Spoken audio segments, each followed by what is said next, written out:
Hello मित्रांनो, welcome to crick Marathi channel. नवीन असाल तर सबस्क्राईब नक्की करा.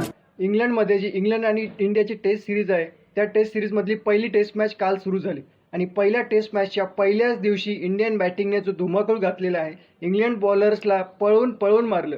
यशस्वी जयस्वाल आणि शुभमन गिल, दोन न्यू सुपरस्टार्स, इंडियाचे नवीन सुपरस्टार्स, दोघांनीही पहिल्याच दिवशी सेंचुरी केलेली आहे, शतक ठोकलेलं आहे आणि दोघांनीही नवीन रेकॉर्ड्स आपल्या नावावर केलेले आहेत.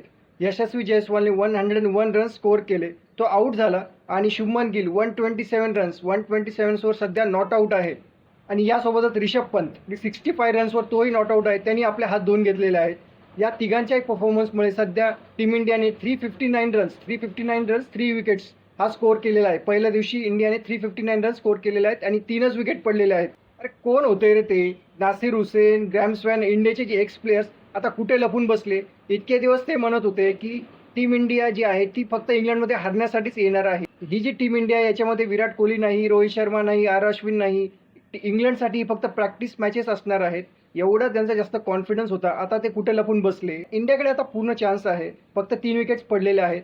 नेक्स्ट डे म्हणजे आजच्या दिवशी पहिल्या सेशनमध्येच ते 500 रनपेक्षा जास्त रन स्कोर करू शकतात.